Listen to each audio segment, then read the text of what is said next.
तो गोवर्धन माने होता गो माने इंद्री और वर्धन, ये इंद्रियों की संयम की कथा है, इसमें कहीं गोबर ओबर की कथा नहीं।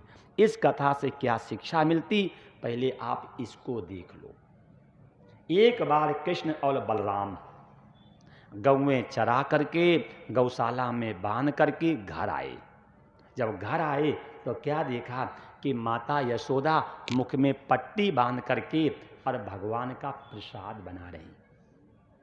अब इस जमाने में तो हमें नहीं मालूम है, लेकिन पुराने जमाने की माताएं और जब भगवान का प्रसाद बनाती थी तो मुंह में पट्टी बांध लेती थी। किस लिए? क्योंकि भगवान का प्रसाद बना रही हैं और कहीं बोलते समय मुंह से थूक अगर गिर गया तो भगवान का प्रसाद अशुद्ध हो जाएगा। और देखो ये कोरोना ने सिद्ध भी कर दिया, ये लगा लगा करके मास्क और हम लोगों को सिखा दिया, क्योंकि अंदर से बैक्टीरिया निकलते हैं। पुरानी माताओं को समझ थी, तो जब रसोई बनाती थी तो मुख में पट्टी बांध लेती थी, कहीं श्वास के माध्यम से और कहीं बोलने के माध्यम से और कहीं इसमें थूक ना पड़ जाए। लेकिन इस जमाने की बहन जी खड़े खड़े बनाएं, चप्पल पहन के बनाएं, मुख में पुड़िया डाल के बनाएं और कान में लगा लें लीड। हम तो ठहरे परदेसी, अब बताओ रोटी में क्या स्वदेशी के संस्कार आएंगे? बोलो। अब बाद में कहते बोले बच्चे हमारी बात नहीं मानते, रोटी बनाते समय तुमने शास्त्र की बात मानी? खड़े खड़े बनाती हैं, चप्पल पहन के बनाती हैं, मुख में पुड़िया डाल के बनाती हैं और कान में लीड लगा करके बनाती हैं और सुनेंगी हम तो ठहरे परदेसी, क्या रोटी में स्वदेशी संस्कार आएंगे? ये कथा से शिक्षा ले लेना। पुरानी माताओं में जो सभ्यता थी, जो संस्कृति थी, इस आधुनिक जमाने की कन्याओं में बिल्कुल भी नहीं।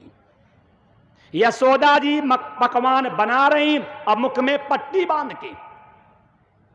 और आपको मालूम होगा पहले घरों में पकवान बनता था तो पूरे मोहल्ला में खुशबू आती थी। अब तो करैया में खुशबू नहीं आती। पहले घरों में पकवान बनता था और पूरे मोहल्ला में खुशबू आती थी, और आज घर में पकवान बनता है, रसोई में खुशबू तो छोड़ो, कढ़ाई में खुशबू नहीं आती। क्यों? क्योंकि सबको मालूम डुप्लीकेट। और ध्यान रखना, जो ज्यादा चिल्लाए कि मेरा माल ओरिजिनल है, वो नंबर 1 का मिलावट है। क्यों? प्रचार हमेशा नकली वस्तु का ही होता है। अच्छा आप बताओ, टीवी पे कभी भी आपने गाय के दूध का प्रचार पढ़ा है? जब पढ़ोगे तो बेबी दूध का प्रचार, क्यों? नकली है ना। आपने टीवी पर कभी शिकंजी का प्रचार पढ़ा? जब पढ़ोगे तो पेप्सी का प्रचार, क्योंकि नकली है ना। प्रचार हमेशा नकली वस्तु का होता है और असली वस्तु को प्रचार की आवश्यकता है ही नहीं। जहां पे दिखावट है, बनावट है, सजावट है, लिख लेना वहां गिरावट जरूर आएगी। दोनों बच्चों ने देखा कि माताजी मुख में पट्टी बांध करके प्रभु का पकवान बना रही। दोनों बच्चों ने जाकर के कहा माई मुझे भूख लगी कुछ। आपको तो मालूम होगा कि जब बच्चे स्कूल से आते हैं और बस्ता फेंकते हैं, फिर रसोई को देखते हैं, थोड़ी देर हो जाए तो ऐसे चिल्लाते हैं जैसे कोई बहुत बड़े कमिश्नर साहब आए हैं। दोनों बच्चों ने कहा मां मुझे भूख लगी, खाने को दो। माता जी ने इशारा कर दिया और जब माताएं सुनती नहीं हैं तब बच्चे पिताजी के पास जाते हैं कि पिताजी से सोर्स लगवाते हैं। दोनों बच्चे नंद बाबा के पास गए और जाकर के कहा बाबा, बोले हाँ हमें भूख लगी है और माताजी मुझे खाने को नहीं दे रही है, और माताजी मुंह में पट्टी बांध करके पता नहीं क्या बना रही है, इतने सुंदर पकवान बना रही है कि मेरे नाक में खुशबू जा रही है और मेरे मुंह से पानी चू रहा है। नंद बाबा ने कहा लाला, बोले हाँ कल इंद्र की पूजा है, कल इंद्र की पूजा है और इंद्र की पूजा के लिए तेरी माँ पकवान बना रही। भगवान ने कहा बाबा इंद्र की पूजा क्यों कर रहे हैं आप लोग? नंद बाबा ने कहा इंद्र की पूजा करेंगे तो इंद्र प्रसन्न होगा, फिर इंद्र जल बरसाएगा, जल गिरिराज पे गिरेगा, गिरिराज पे हरी हरी घास होगी, घास गौएं खाएंगी, गौएं दूध देंगी, गौएं बछड़े देंगी, बछड़े खेत में चलेंगे, पैदावार बढ़ेगी। तो भगवान ने कहा बाबा इसमें इंद्र की पूजा क्यों कर रहे हो? अरे गौएं गिरिराज के ऊपर चलती हैं, चरती हैं, बैल खेत में चलते हैं, तो हमें गौओं की पूजा करनी चाहिए, हमें बैलों की पूजा करनी चाहिए, हमें गिरिराज की पूजा करनी चाहिए। ये इंद्र की पूजा क्यों करते हैं आप? अरे खेत में बैल चलते हैं, दूध गौएं देती हैं, घास गिरिराज देता है, तो हमें गिरिराज की पूजा करनी चाहिए, हमें बैलों की पूजा करनी चाहिए, हमें गौओं की पूजा करनी चाहिए, हमें व्यर्थ में इंद्र की पूजा क्यों करनी चाहिए? देख लो, मैं आपसे भी कह रहा हूं, पूजा करने से, पाठ करने से, जाप करने से, परिक्रमा करने से ईश्वर प्रसन्न नहीं होता है। अगर ईश्वर को प्रसन्न करना चाहते हो तो स्वधर्म, सामान्य धर्म और परम धर्म का पालन करने से ईश्वर प्रसन्न होता है। अगर ईश्वर को प्रसन्न करना चाहते हो, जो व्यवहार आपको अपने प्रति अच्छा न लगे वो व्यवहार दूसरों के प्रति मत करो। अगर ईश्वर को प्रसन्न करना चाहते हो तो झूठ मत बोलो, छल मत करो, कपट मत करो, धोखा मत दो, किसी की मां बेटी मत तको। जो व्यवहार अपने प्रति अच्छा न लगे वो व्यवहार दूसरों के प्रति मत करो, ईश्वर आपसे प्रसन्न हो जाएगा। आप डॉक्टर हैं, आप मास्टर हैं, आप इंस्पेक्टर हैं, आप दुकानदार हैं, आप अपने कर्तव्य का पालन करिए, ईश्वर आप पे प्रसन्न हो जाएगा। आप डॉक्टर हैं, ठीक, और आपकी अस्पताल में 10 बजे से लेकर के 4 तक ड्यूटी है, और अगर आप ये कहें कि हम 12 बजे कथा सुनने जाएंगे तो आपका धर्म नहीं है। आपका धर्म है रोगी का उपचार करना। अगर आप ट्रैफिक पुलिस हैं और आपकी ड्यूटी चौराहे पे लगी है और आप ये कहें कि सुबह हम मंदिर में जाकर के आरती करेंगे, ये आपका धर्म नहीं। आपका धर्म है चौराहे की सेवा करना। आपका धर्म है चौराहे की सेवा करना। आप घर की गृहिणी हैं, आदमी को ऑफिस जाना है, बच्चों को स्कूल जाना है, तब बच्चों का टिफिन लगाना आपका धर्म है, मंदिर जाना आपका धर्म नहीं है। अगर ईश्वर को प्रसन्न करना चाहते हो तो अपने कर्तव्य का पालन करिए, और जब आप अपने कर्तव्य का पालन करोगे तब ईश्वर आप पे प्रसन्न होगा। भगवान हमें शिक्षा दे रहे हैं कि अपने कर्तव्य का पालन करने से ईश्वर प्रसन्न होता है। साफ मना कर दिया कि इंद्र की पूजा मत करो, इंद्र की पूजा मत करो। हमारा धर्म क्या है? गौओं की सेवा करना। हमारा धर्म क्या है? खेत का काम करना। हमारा धर्म क्या है? पृथ्वी की पूजा करना। जब ये बात कही कि हमारा धर्म क्या बनता है, सब लोगों ने भगवान की बात मान ली, सब लोगों ने भगवान की बात मानी, और जैसे सब लोगों ने भगवान की बात मानी और इंद्र के पूजन का बहिष्कार किया गया और गिरिराज का पूजन किया गया, और जैसे गिरिराज का पूजन किया गया और जैसे इंद्र को ये बात मालूम हुई, जैसे इंद्र को ये बात मालूम हुई, तो इंद्र ने मेघों को आज्ञा दी, जाओ और ब्रजमंडल को बहा दो।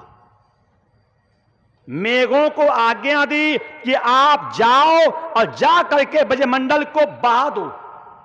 देखो शिक्षा लो, आते से ज्यादा किसी को सम्मान मत देना, आते से ज्यादा किसी को सम्मान मत देना। और आज यही दशा तो है।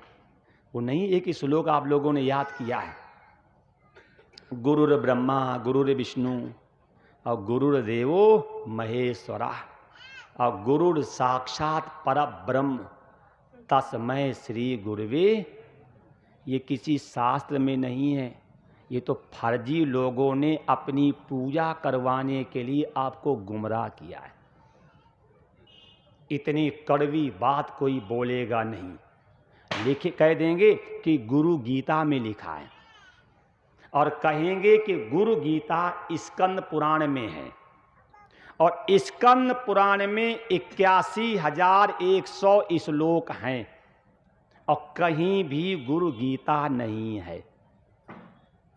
तो ध्यान रखना, ये मैं इसलिए आपसे कह रहा हूं, मैं निंदा नहीं कर रहा हूं कि कहीं ऐसा ना हो कि इन श्लोकों के अर्थ का अनर्थ लगा करके कहीं हम अपना पतन ना कर ले,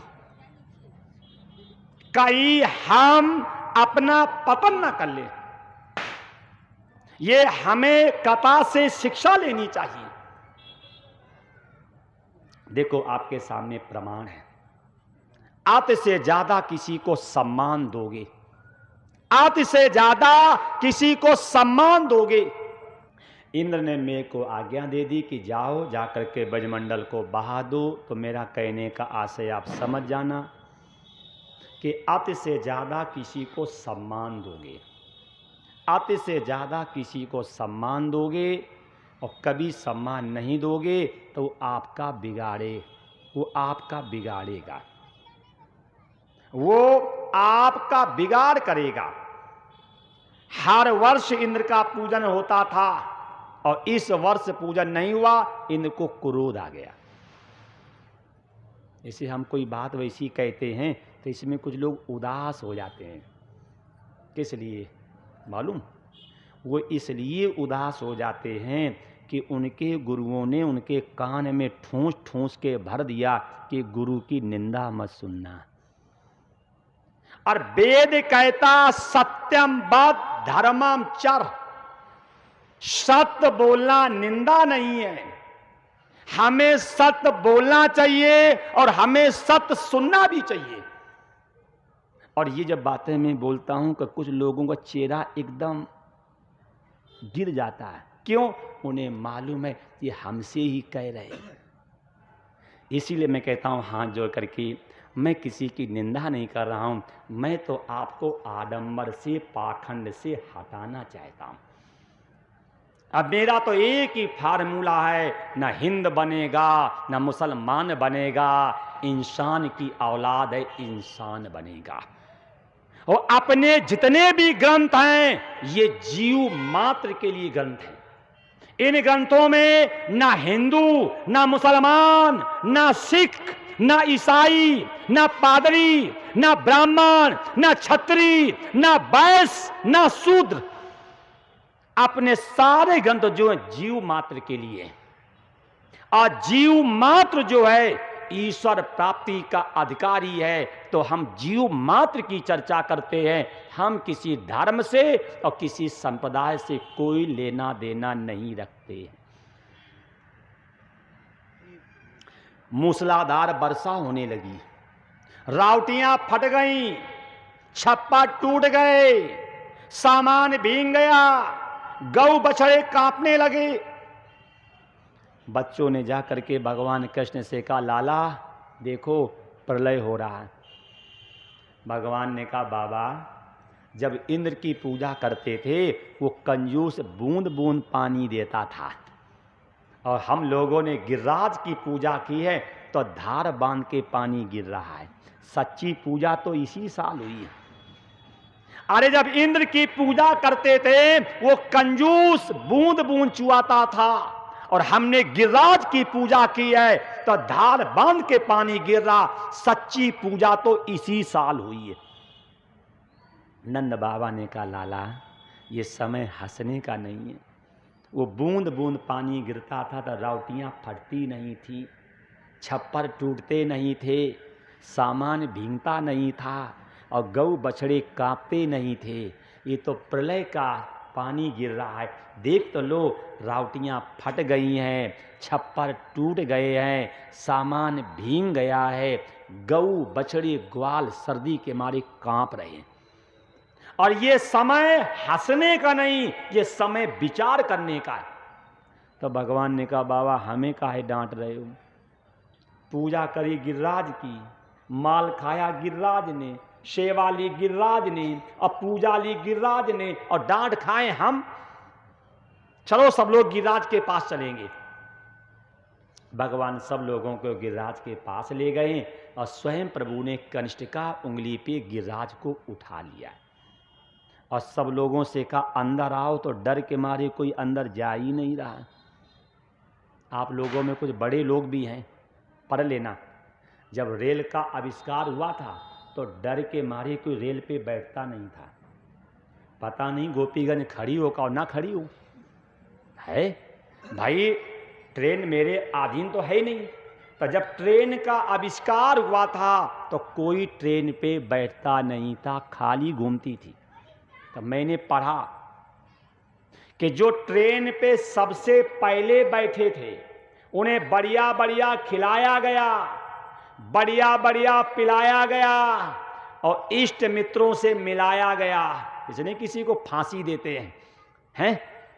क्यों? अगर ट्रेन खड़ी हो जाए तो बल्ले बल्ले और ना रुकी तो टल्ले टल्ले। तो डर के मारे अंदर कोई आ ही नहीं रहा। तो भगवान ने कहा, भैया अंदर आ जाओ। बोले क्यों? बोले चक्रधारी ऊपर से पकड़े हैं। चक्रधारी जो हैं बोले ऊपर से पकड़े हैं। तो पहले एक घुसा, अंदर का देखा हिसाब, फिर 2, फिर 4, फिर 8, फिर 16, फिर 32। धीरे धीरे सब लोग अंदर घुस गए। कोई हाथ लगाए हैं, कोई डंडा लगाए हैं, कोई बांस लगाए हैं और कोई चिल्ला रहा है। प्रभु ने क्या किया, बांसुरी निकाली और अपना बांसुरी बजाने लगे। और जैसे बांसुरी बजाने लगे उसी समय एक माँ की ममता थी। यशोदा जी ने कहा, लाला मुरली वादय ना करूँ, ये मुरली मत बजा। तो मुरली बजाएगा सब लोगों का ध्यान उधर हो जाएगा, हाथ ढीले हो जाएंगे, गिरिराज गिर जाएगा, हम लोग दब करके सब मर जाएंगे। भगवान ने कहा, माता जी सब लोगों से को अपना आराम से बैठ जाओ। वो चक्रधारी ऊपर से गिरिराज पकड़े हैं। चक्रधारी जो हैं ऊपर से गिरिराज पकड़े हैं। पहले एक ने हाथ नीचे किया, फिर 2 ने, फिर 4 ने, फिर 8 ने, फिर 16 ने, फिर 32 ने। धीरे धीरे सब लोगों ने हाथ नीचे कर लिए और भगवान कृष्ण का उंगली पे गिरिराज को धारण किए हुए एक माँ की ममता है कि माता जी अपने पुत्र का हाथ दाब रही। लाला 3 दिन हो गए हैं, आपका हाथ ऊपर है, आपके हाथ में दर्द हो रहा होगा। भगवान ने कहा, माता जी आप दुखी मत हो, चक्रधारी भगवान विष्णु गिरिराज को ऊपर से पकड़े हैं। अब पंडित लोग बड़े चतुर होते हैं। तो वहीं बैठा था श्रीदामा। तो श्रीदामा ने सोचा कि जब भगवान विष्णु पकड़े तो थोड़ा हम भी सम्मान ले लें। तो श्रीदामा ने कहा, लाला। बोले हाँ, अब तुम आराम करो, अब गिरिराज हम पकड़ेंगे। अब आप आराम करिए और गिरिराज हम पकड़ेंगे। तो भगवान ने कहा, आओ पंडित जी। पंडित जी ने क्या किया, अपना कुर्ता खोल करके बाहें चढ़ाई और बाहें चढ़ा करके जैसे दोनों हाथ ऊपर किए और जैसे दोनों हाथ ऊपर किए और जैसे भगवान ने धीरे से गिरिराज से उंगली नीचे की और जैसे धीरे से हाथ नीचे किया और जैसे गिरिराज का भार पंडित जी के ऊपर आने लगा तो चिल्ला पड़े, लाला पकड़ पकड़ पकड़। भगवान ने कहा, क्या हो गया? बोले, होना क्या है, मक्खन खाया तुमने और मट्ठा पिया हमने। अरे हम तो मट्ठा वाले पंडित हैं, सारा माल तो तुम खा गए हो, क्रीम तो तुम खा गए हो, हमने तो मट्ठा पिया। ऐसे हास उपहास करते करते 7 दिन बीते। अब यहां प्रश्न 3 है कि भगवान ने कंष्टिका उंगली पे गिरिराज को क्यों उठाया, एक प्रश्न। दूसरा प्रश्न है कि भगवान ने गिरिराज को सिर पे क्यों उठाया, और तीसरा प्रश्न यह है कि 7 दिन तक जल वर्षा, जल गया कहां। बारिश हो रही हो, आप छाता लगा लो तो सिर पे तो पानी नहीं गिरेगा, लेकिन पैरों पे तो गिरेगा। ये 3 प्रश्नों के उत्तर लो। एक बार क्या हुआ कि इन उंगलियों में आपस में विवाद हो गया। अंगूठे ने कहा हम बड़े। बोले क्यों? बोले स्कूल में कभी गए नहीं, और ज्ञानी सिंह के बाप बोले अंगूठा मार दो। अंगूठे ने कहा हम बड़े, स्कूल कभी गए नहीं, और ज्ञानी सिंह के बाप बोले अंगूठा लगा दो। और काम बिगड़ जाए, ले सिंगट्टा कर ले, मेरा क्या करेगा। तो अंगूठे ने कहा हम बड़े। तर्जनी उंगली ने कहा भाई साहब फालतू मत बोलना। बोले क्यों? बोले डांटने के काम हम आते, इसलिए हम बड़े हैं। मध्यमा ने कहा भाई साहब फालतू मत बोलना। बोले क्यों? बोले हम 5 में बड़ी हैं। अनामिका ने कहा कि देखो भाई साहब बोलना मत। बोले क्यों? बोले पूजा पाठ में हम काम आती, इसलिए हम बड़े हैं। और कंष्टिका उंगली से कहा तुम सबसे बुरी, मार खाने में आगे और सब काम में पीछे। जब घूंसा मारते तो पहले यही दबती है, मार खाने में आगे और हर काम में पीछे। तो कंष्टिका उंगली रो करके भगवान के पास गई है और जा करके कहा प्रभु हम हर काम में पीछे कर दी जाती हैं और मार में आगे कर दी जाती हैं, हम जैसा कोई दुर्भाग्यशाली है। तब भगवान ने कहा तुम दुखी मत हो, त्रेता में गिरिराज को हम आपके ऊपर उठाएंगे और दुनिया आपकी पूजा करेगी। क्या शिक्षा मिली कि छोटे होकर के और अपने को भगवान से जोड़ देना, दुनिया आपकी पूजा करेगी। छोटे होकर के अपने को भगवान से जोड़ दो, और जिसने अपने को भगवान से जोड़ा है उसका नाम स्वर्ण अक्षरों से लिखा गया है। दूसरा प्रश्न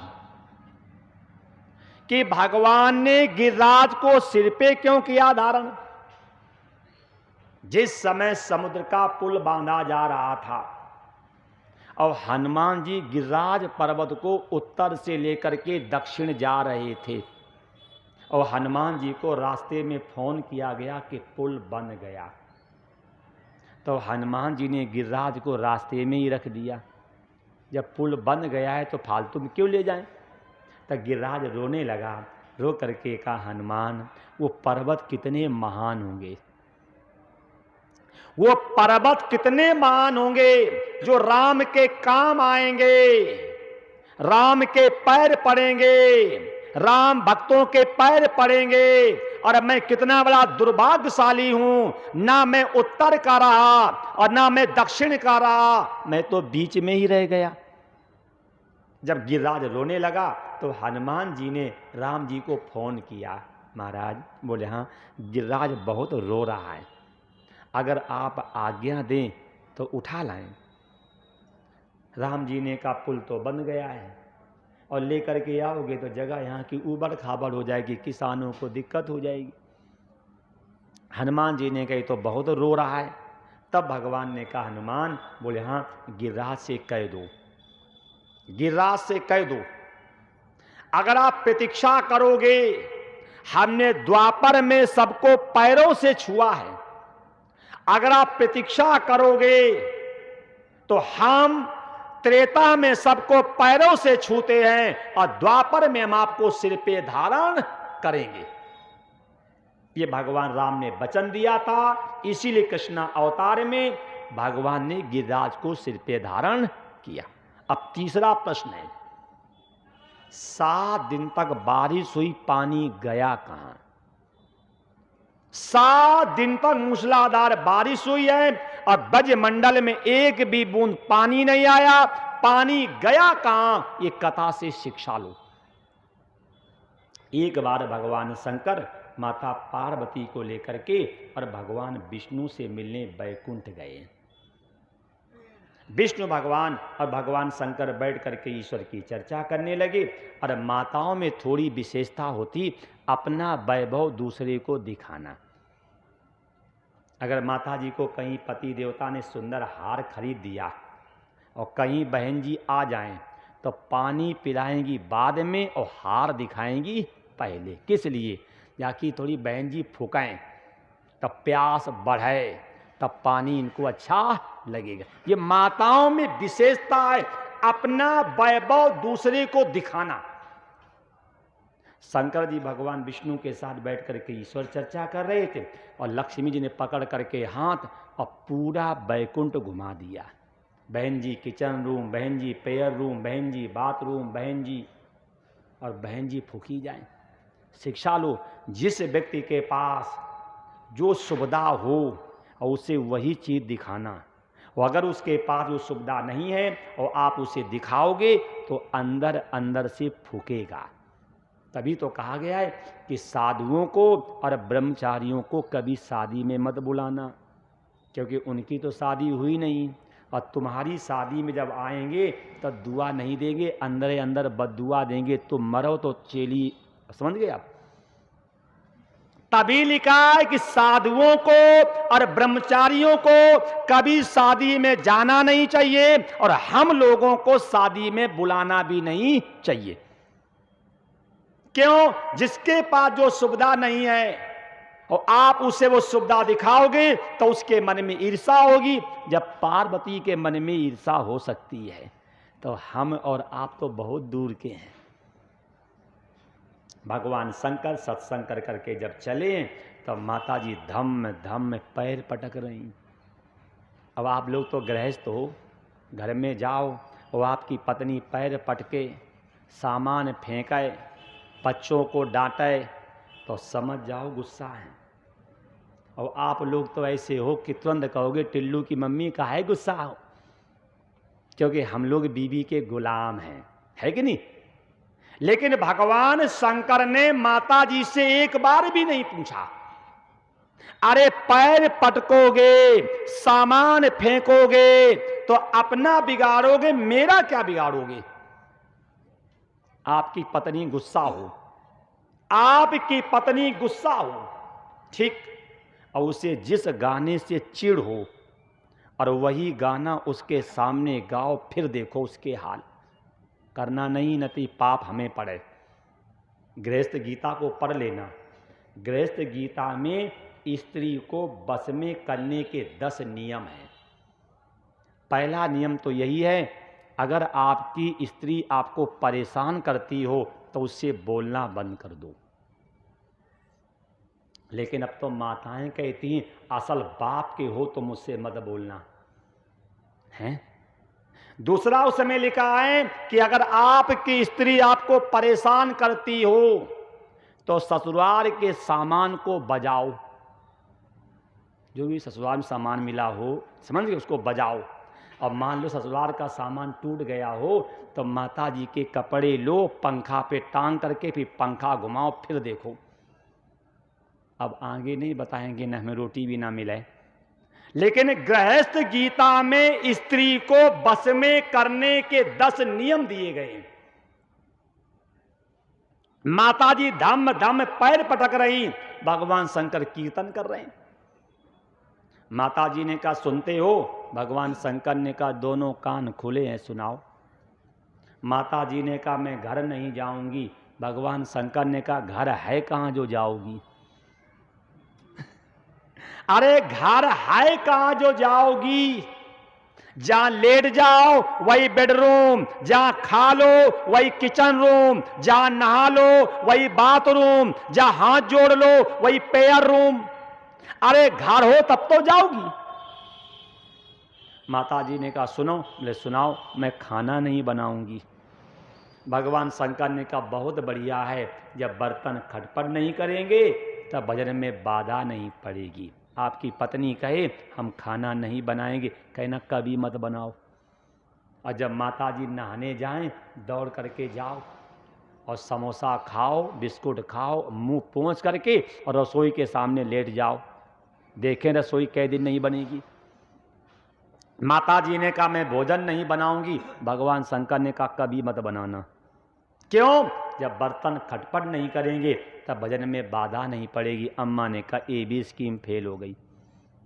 माता जी ने भगवान शंकर से कहा मैं मर जाऊंगी, ये भी एक धमकी है, मैं मर जाऊंगी। मरे नहीं, भले आपको मार डालें। अगर आपकी पत्नी कहे कि मैं मर जाऊंगी, कुछ मत कहना, गाड़ी लाओ, पत्नी बिठाओ और ससुराल ले जाओ और ससुर जी से कहना हम इनको जिंदा ले गए थे और आपकी बेटी मरने को तैयार है, तो हम घर छोड़ के जा रहे हैं। अगर ये मर जाए तो आपसे प्रार्थना है कि चुड़ैल बन के हमारे घर ना आवे। लेने जाना मत, फोन करना मत, अपने आप आएंगी और कभी मरने की धमकी और नहीं देंगी। अगर आपकी पत्नी कहे कि मैं मर जाऊंगी, बोलना मत, ससुराल ले जाओ और ससुर से कह देना ये मरना चाह रही हैं, अरे मैं जिंदा ले गया था, जिंदा लाया हूं, अगर ये मर जाएं तो हमारी प्रार्थना है कि भूतनी बन करके हमारे घर ना आवे। लेने जाना मत, फोन करना मत, अपने आप आएंगी और कभी मरने की धमकी और नहीं देंगी। माता जी ने कहा मैं मर जाऊंगी। भगवान शंकर ने कहा ये मत करना। एक बार मरी तो तारकासुर ने अत्याचार किया, विवाह हो गया, और अगर दोबारा मर गई तो मेरे विवाह का कोई सहारा नहीं। एक बार आप मरी तो तारकासुर ने अत्याचार किया, मेरा विवाह हो गया, और दोबारा अगर मर गई तो मेरे विवाह का कोई सहारा नहीं। ये बताओ तुम गुस्सा हो क्यों? माता जी ने कहा पहले ही पूछ लेते तो काहे हम सिर पैर पटकती, काहे कहती हम घर नहीं जाएंगी, क्यों कहती हम खाना नहीं बनाएंगी, और क्यों कहती हम मर जाएंगी, पहले पूछ लेते। भगवान शंकर ने कहा कोई बात नहीं, गलती हो गई है, गलती हो गई, अब बताओ तुम गुस्सा क्यों हो?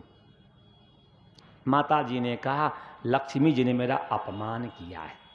आप तो सत्संग में बैठे थे और लक्ष्मी जी ने मेरा हाथ पकड़ करके पूरा बैकुंठ घुमाया है, मेरा अपमान किया है।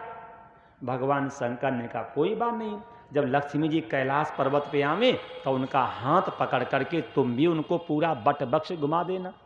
बैकुंठ और बट वृक्ष दोनों की राशि तो एक है। माता जी रोने लगी। रो करके माता जी ने कहा भगवान तुम जैसा पति किसी को भी ना मिले। जिंदगी में एक धोती खरीद के नहीं लाए, जिंदगी में मेरे लिए तुमने एक कमरा नहीं बनाया, क्या माने आदमी का सुख? बोले बाबा ने कहा किस्मत में है कंकर तो क्या करेंगे शंकर। जब किस्मत में शमशान लिखा गया है, जब किस्मत में बट वृक्ष की छाया लिखी गई है, जब किस्मत में भस्म लिखी गई है और किस्मत में चर्म लिखा गया है, तो यहाँ शंकर भी कुछ करने वाले नहीं। माता जी ने कहा हमारी किस्मत इतनी खराब है। तो भगवान शंकर ने तो सामने दिख रही है, अगर तुम्हारी किस्मत सही होती तो जैसे लक्ष्मी का सुंदर बैकुंठ बना है ऐसे आपका भी सुंदर बैकुंठ बना होता। माता जी ने कहा कि लक्ष्मी की किस्मत बनी कैसे?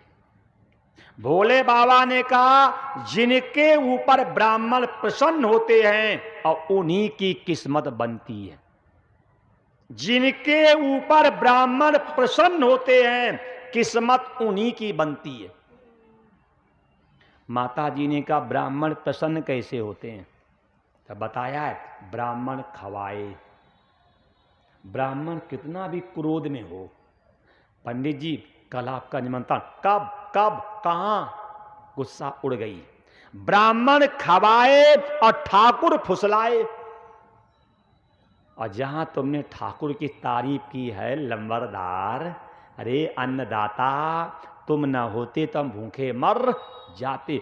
और जो तुमने छत्री की तारीफ की कि फूल के कुप्पा, फूल के चौड़ा, कुछ भी करवा लो। ब्राह्मण खवाए और ठाकुर फुसलाए और जावत डंडियाए। जिसकी वाणी पर संयम ना हो, एक ही उपाय, पकड़ो हाथ और कनपटी दो चार धर दो, बिल्कुल सही बोलेगा। भोले बाबा ने कहा कि ब्राह्मणों को प्रसन्न करने का उपाय है भोजन। माता जी ने कहा कल मैं 108 ब्राह्मण जिमाऊंगी। भोले बाबा ने कहा ब्राह्मण को बुलाना बहुत सरल है और उसे संतुष्ट करके भेजना बहुत कठिन है। ब्राह्मण को बुलाना बहुत सरल है और उसे संतुष्ट करके भेजना बहुत कठिन है। माता जी ने कहा मैं तो अन्नपूर्णा हूं, अब मैं तो पूरे ब्रह्मांड का पेट भरती हूं। भोले बाबा ने कहा ब्रह्मांड का पेट भरना सरल है, लेकिन ब्राह्मण का पेट भरना बहुत कठिन है। भोले बाबा ने कहा पहले एक ब्राह्मण बुला लो, अगर प्रसन्न हो जाए तो फिर 2 बुला लेना, फिर 4, फिर 8, फिर 16, फिर 32, फिर 64, फिर 108। ठीक, तो एक ब्राह्मण में निमंत्रण दिया गया अगस्त जी को। वो आपको मालूम होगा कि ब्राह्मण को निमंत्रण एक दिन पहले देते हैं। किस लिए? ब्राह्मण को निमंत्रण एक दिन पहले इसलिए देते हैं ताकि उसी दिन से खाना बंद कर दे। इसलिए ब्राह्मण को निमंत्रण एक दिन पहले देना चाहिए। नंदी सुपारी लेकर के, यज्ञोपवीत लेकर के और अगस्त जी के पास गए। महाराज बोले हाँ, कल आपका भगवान शंकर के यहां निमंत्रण। अगस्त जी निमंत्रण स्वीकार कर लिया और बड़े प्रसन्न हुए। खिलाने वाली अन्नपूर्णा, खिलाने वाली अन्नपूर्णा और दक्षिणा देने वाला अवघड़ दानी। अगस्त जी ने क्या किया? गरम पानी पिया और गरम पानी पी करके बाबा रामदेव का किया प्राणायाम, किया पेट साफ। और ध्यान रखना, जब ब्राह्मण को करवामे भोजन तब 12-1 के बीच में कुपत बेला में। तो अगस्त जी पहुंच गए 11:15 बजे। शंकर जी ने पैर धोए, आसन दिया और अगस्त जी बैठ गए। अब माता जी 56 प्रकार के भोजन बना करके लाई और जैसे अगस्त जी के सामने परोसा तो अगस्त जी ने क्या किया? सारी सब्जी, रायता, खीर, बड़ा सब एक ही में कर लिए। माता जी ने कहा पंडित जी हमने तो सुबह से अलग अलग बनाए थे और तुमने तो सब एक ही में गड्ढ कर लिया। अगस्त जी ने कहा माता जी पेट में तो मिलने थे, हमने पहले ही मिला लिए। ये घाटी के नीचे सब माटी तो है, कुछ भी खाओ, और जहाँ घाटी के नीचे गया तो सब माटी तो है।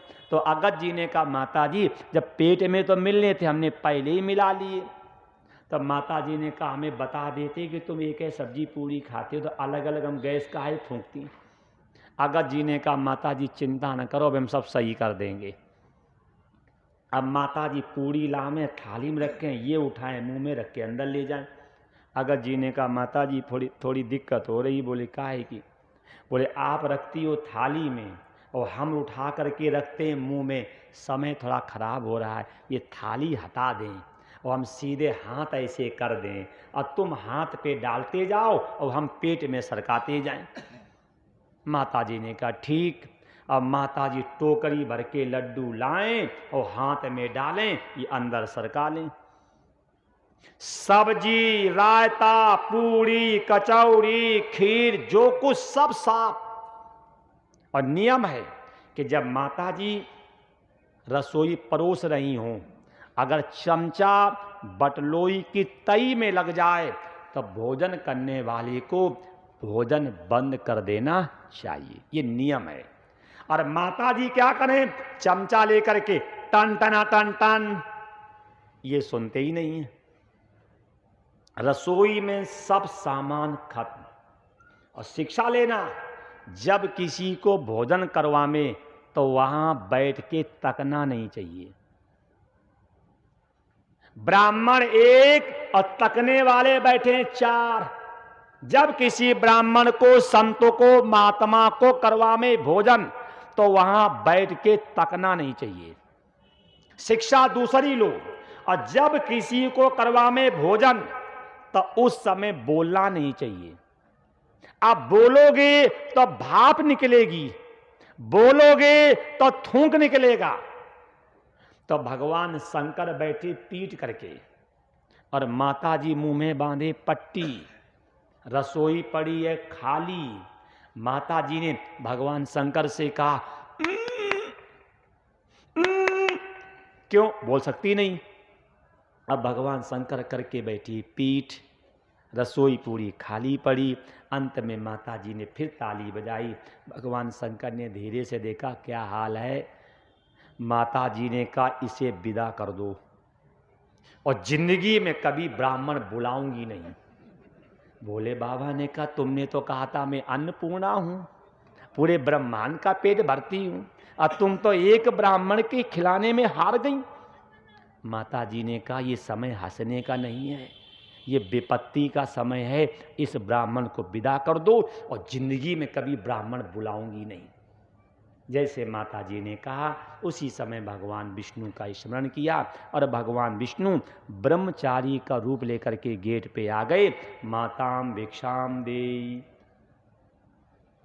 माता जी ने कहा एक नहीं उठा दूसरा और आ गया। एक उठा नहीं दूसरा और आ गया। भोले बाबा ने कहा ब्रह्मचारी जी आइए, स्वागतम, वेलकम, स्वागतम, आगच्छतु। अब माताओं को मालूम होगा रसोई में भोजन होना और उनके पति देवता मित्र को ले आए हों और कहें जब भोजन की थाली लगा करके लाओ, अम्मा कितनी गुस्सा आती है अनुमान लगाना। यहां तो रसोई में आटा दाल चावल भी नहीं। अब भगवान शंकर कह रहे हैं ओ गणेश की माता जी, ओ कार्तिकेय की माता जी, ओ अन्नपूर्णा मैया, पूरे ब्रह्मांड का पेट भरने वाली, ब्रह्मचारी जी आए, भोजन ले आओ। माता जी चूल्हे के पास बैठी चुपचाप। भगवान शंकर जान गए कि इनका अभिमान गल गया है। तब भगवान शंकर ने कहा कुछ ना हो तो गौग्रास है ले आओ। अरे रसोई में कुछ ना हो तो गौग्रास ही ले आओ। तो एक रोटी गाय की रखी थी, उसी के माता जी ने 4 पीस किए और 4 पीस कर करके लगा करके थाली में और भगवान विष्णु के सामने रख दिया। और आप लोगों को मालूम होगा 4 व्यक्ति अगर भोजन कर रहे हों, 4 व्यक्ति अगर भोजन कर रहे हों और एक व्यक्ति खड़ा हो जाए तो 3 को भी खड़ा हो जाना चाहिए। तो जैसे भगवान विष्णु 2 ग्रास खाए और खड़े हो गए। और जैसे भगवान विष्णु खड़े हुए, अगस्त ने कहा बैठ। जिंदगी में पहली बार तो मिला खाने का अवसर, बैठ। कहां जा रहा? विष्णु भगवान ने कहा देखो मेरा पेट है छोटा और तुम्हारा पेट है बड़ा। मेरा तो पेट गया है भर और हमें अपना दूसरा काम करना है और हमें यहाँ पे बैठना नहीं। तो अगस्त जी ने कहा हम भी तुम्हारे साथ चल रहे हैं। विष्णु भगवान ने कहा तुमने अन्नपूर्णा का भंडार खाली कर दिया है और अगर मेरे साथ चलोगे तो पूरा पूरा का पूरा गोपीगंज साफ करके आओगे। क्या शिक्षा मिली? जिस व्यक्ति की खुराक ज़्यादा हो और ऐसे व्यक्ति को कभी अपने साथ रिश्तेदारी में ले मत जाना, अन्यथा तुम्हारी हंसी होगी। जिस व्यक्ति की खुराक ज्यादा हो और ऐसे व्यक्ति को अपने साथ ले जाओगे तो आपकी हंसी होगी। विष्णु भगवान ने कहा कि तुम मेरे साथ मत चलो। जब तुमने अन्नपूर्णा का भंडार खाली कर दिया और मेरे साथ चलोगे तब पूरा गांव साफ करके आओगे, हम तुम्हें अपने साथ नहीं ले जाएंगे। तो महात्मा जी ने कहा पानी पिलाओ। ब्रह्मचारी जी ने सोचा जिसने अन्नपूर्णा का भंडार खाली किया हो ये 2-4 लोटा नहीं 10-5 टैंकर पानी पिएगा। 2-4 लोटा नहीं ये 10-5 टैंकर पानी पिएगा। तब भगवान विष्णु ने कहा भोज नामते विषम बारी। भोजन के अंत में जो जल पीता है वो जहर का काम करता है। भोजन के 60 मिनट पहले और 90 मिनट बाद हमें गुनगुना पानी पीना चाहिए। भोजन करोगे, पानी पियोगे, तब भोजन सड़ेगा। जब सड़ेगा तो शरीर में 132 बीमारियां बनेगी। इसलिए भोजन के तुरंत बाद जल नहीं पीना चाहिए। तब भगवान विष्णु ने कहा भोजनांते विषम बारी। अभी चल रहा है सतयुग, फिर आएगा त्रेता, अब फिर आएगा द्वापर, और द्वापर में हम आपको जल पिलाएंगे। 7 दिन तक बारिश हुई, पानी कहां गया? अगस्त जी के पेट में। पावर हाउस से संपर्क टूट गया, पावर हाउस से संपर्क टूट गया, टंकियां सब खाली हो गईं। मेघों ने जाकर के इंद्र से कहा मालिक, बोले हां हमने जल बरसा दिया। इंद्र ने कहा ये बता ब्रजमंडल बहा कि नहीं बहा? मेघों ने कहा मालिक मैंने पानी तो पूरा फैला दिया, अब बहा कि नहीं बहा आप देखो। इंद्र ने आकर के देखा है तो ब्रजमंडल में एक भी बूंद पानी नहीं था। इंद्र का अभिमान नष्ट हो गया है। उसी समय गौओं ने अपने दूध से प्रभु का अभिषेक किया, तब प्रभु का नाम पड़ा गोविंद। बोलो गोविंद भगवान की जय। ये भागवत में गोवर्धन लीला की कथा है। इससे शिक्षा क्या मिली उसको देखो। इस कथा से पहली शिक्षा तो ये लो, कर्म ही पूजा है। अपने कर्तव्य का पालन करने से ईश्वर प्रसन्न होता है। इस कथा से दूसरी शिक्षा लो, गोवर्धन। गो माने इंद्री, वर्धन माने संयम। ये इंद्री संयम की कथा है, यहां गोबर की कथा कोई नहीं। तीसरी शिक्षा लो, अपना वैभव उसे दिखाना जिसके पास वैभव हो। चौथी शिक्षा कथा से ये लो, कभी भी किसी दूसरे के प्रभाव को देख करके ईर्षा नहीं करनी चाहिए, क्योंकि हमारी किस्मत में वही तो मिलेगा। और हम दुखी क्यों हैं? दूसरे के अभाव से, दूसरे के प्रभाव से और अपने अभाव से दुखी हैं। और कथा से शिक्षा ले लो, अगर जीवन में खुशहाली चाहते हो तो ब्राह्मणों की कृपा दृष्टि चाहिए। और कथा से शिक्षा लो, ब्राह्मण को निमंत्रण एक दिन पहले देना चाहिए। और कथा से शिक्षा लो, अगर ब्राह्मण को भोजन करा रहे हैं तो हमें वहां बैठ के देखना नहीं चाहिए। और कथा से शिक्षा लो, अगर हम किसी को भोजन करा रहे हैं तो हमें बोलना नहीं चाहिए। और कथा से शिक्षा लो, भोजन के तुरंत बाद हमें जल नहीं पीना चाहिए। और कथा से शिक्षा लो, 4 व्यक्ति अगर भोजन कर रहे हों और एक खड़ा हो जाए तो 3 को भी खड़ा हो जाना चाहिए। और कथा से शिक्षा लो, अगर किसी व्यक्ति की खुराक ज्यादा है तो ऐसे व्यक्ति को अपने साथ कहीं लेकर के मत जाना, अन्यथा आपकी हंसी होगी। और कथा से शिक्षा लो, अत से ज्यादा किसी को सम्मान दोगे सिर पे चढ़ जाएगा। हर साल इंद्र की पूजा होती थी और एक साल पूजा नहीं हुई तो इंद्र को क्रोध आ गया। और कथा से शिक्षा ले लो, अगर हमारी दिशा सही है तो दशा अपने आप सही हो जाएगी। और कथा से शिक्षा लो, कभी अहंकार मत करना। माता जी को अहंकार था कि मैं ब्रह्मांड का पेट भरती हूं, लेकिन माता जी एक ब्राह्मण का पेट नहीं भर पाई, क्योंकि अगर जीव में अहंकार आ गया तो जीव का पतन निश्चित हो जाएगा। बूंद अगर गलती है तो सागर बन जाती है, बीज गलता है तब पेड़ बन जाता है, जीव का अहंकार गलता है तो जीव ब्रह्म बन जाता है। इसलिए हम लोगों को अहंकार नहीं करना चाहिए, ईश्वर का एहसान मानना चाहिए। ठीक, अपना समय हुआ। अच्छा, कल दक्षिणा दोगे कि नहीं दोगे?